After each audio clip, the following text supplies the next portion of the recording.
Hey guys, it's Scott with Scottie B Cards, and in this video I want to look at 2022 Topps Pristine and break down the print runs and also whether or not it's a good product. Topps Pristine, I am really happy it's back. So this came out in the 2000s all the way till 2005, and it was a really popular product. You get basically one encased card per pack. I joined a break, got a Larry Walker Gold Auto, I got a Trevor Story Pristine. It's just whatever single base card looks like in these cases. And then you get some base cards, inserts, refractors, all that good stuff. It's a very unique product, and there's a lot of color in each and every box that you open. Very high-end product. When I was actually in the break, I noticed that there was so much color, it made me think maybe the print runs of this is very, very low. And I did the math and it is pretty dang low. I'm gonna show you exactly how many of each base card exist. I'll be probably 85 to 95% accurate. It's always hard to tell because pack odds in the back of the pack aren't always perfect. But overall, I think it'll be pretty close to give you an idea whether or not it is a good product to buy based off of the availability of each said base card. There are some good rookies in here like Wander Franco. There's no Julio Rodriguez or Bobby Witt base cards, only autographs, but Franco does have a base card. So you might want to know how many Wander Franco base Pristine rookie cards are there, and I'll tell you in just a second. So here are the cards you can see on my screen. It's a Superfractor, a red and a gold. I'll be breaking down the print runs of each of these to see how closely they correlate. The first thing though is there's 8 boxes per case, 6 packs per box, 10 cards per pack. You get 6 base cards, 1 insert card on average, 1 encased cards, kind of like this one again, and 2 refractors. So that gets you the 10. 6 base, 1 insert, 1 encased card, and 2 refractors. Just either a base or one of these parallel color refractors in the actual pack. These are called Pristine refractors.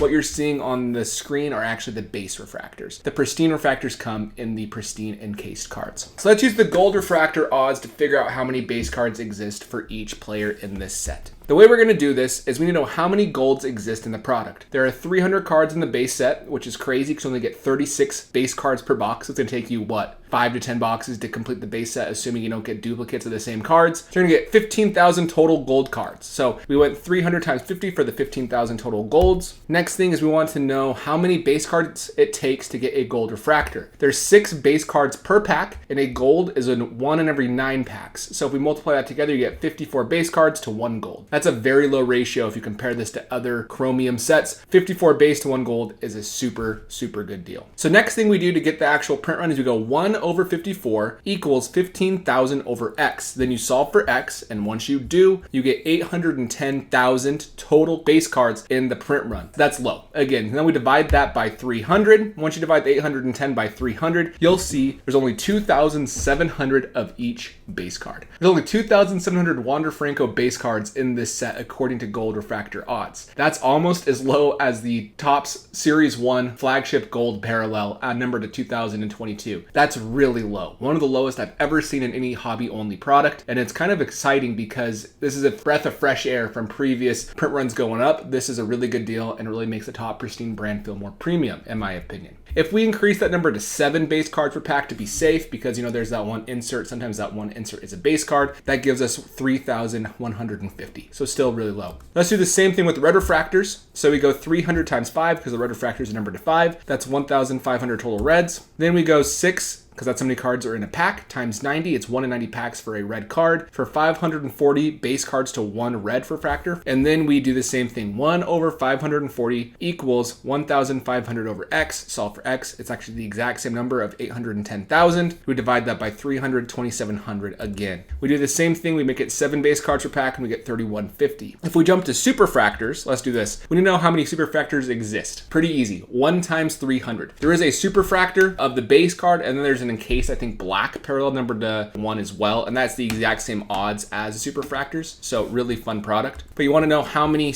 base cards it takes to get a superfractor. You have a superfractor in every 443 packs. That is so few packs, it's unreal. So I would just say there's 6 packs per box. We'll break down how many cases it takes to get a superfractor shortly. We go 6 times 443 because that's how many packs it takes. So you have 2,658 base cards to 1 superfractor. Do the same math. 1 over 2,658 equals 300 over X, and you get a little bit lower as 797,400. Do the exact same thing divided by 300. So let's get you 2,658 of each base card. Pretty dang close to the 2,700 we had before. If we use 7 as the base card instead of 6, we get 3,031. Right between 2,500 to 3,000 base cards of each player. Again, extremely low. So let's look at this a little bit differently just to kind of show how often you can pull a Superfractor. So we want to just know how many base cards are in a case. So in an actual case of 8 boxes, you get 288 base cards. So if you open a whole case of this stuff, you're not going to get the complete set, which is crazy. There's 48 packs in a case. So if you go 443, because that's how many, it's 1 in every 443 packs get you a Superfractor, divided by 48, because there's 48 packs in a case. There's 6 packs in a box and 8 boxes in a case. That's where I got the 48 from. Divide those by each other, you get 9.23 cases get you a Superfractor. So if you're doing a case break of this stuff, every 9 to 10 boxes will get you a Superfractor. And the actual black one of ones are the exact same odds as well. So your odds of getting something really low numbered are better in this product than I've seen in a long time of any product. Pristine breakdown. Let's break down a little bit more. It's a hobby only configuration. That's such an important thing for low print runs. Yes, it makes it not necessarily as collected because people who are just the average collector might not see it on the shelves at Walmart or Target, wherever they're buying their cards from. But at the same time, it keeps print runs low. And for premium products, kind of like Topps Pristine, it makes it more sought after, in my eyes, to the more experienced collectors. Instead of increasing per card print runs, instead of increasing that 2,500 to 5,000, Topps decided to make a very large checklist, which I'm actually okay with personally. It's the exact same odds of pulling a rare card because instead of increasing the print runs to make that card harder to pull, they introduced more cards in, so it still makes it harder to pull. But I like this better because if you can pull one of the good cards, they're worth more. So Topps increased the checklist and added more parallels. It's pretty straightforward what they did here. It's a 300 card checklist, pretty big. It's not a wildly popular set because it's brand new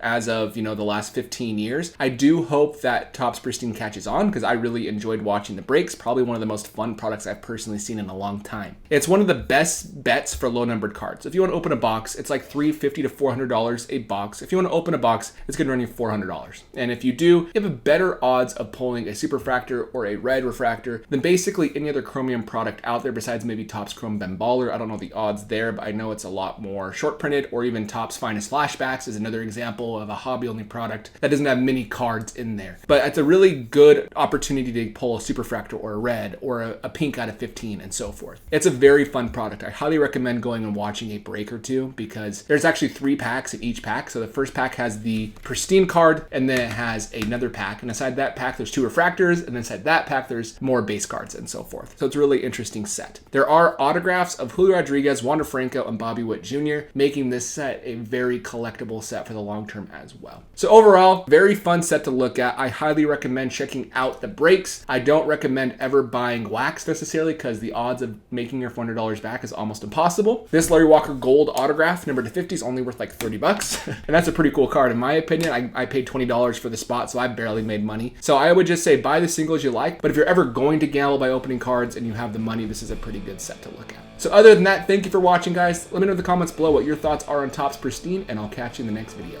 See ya.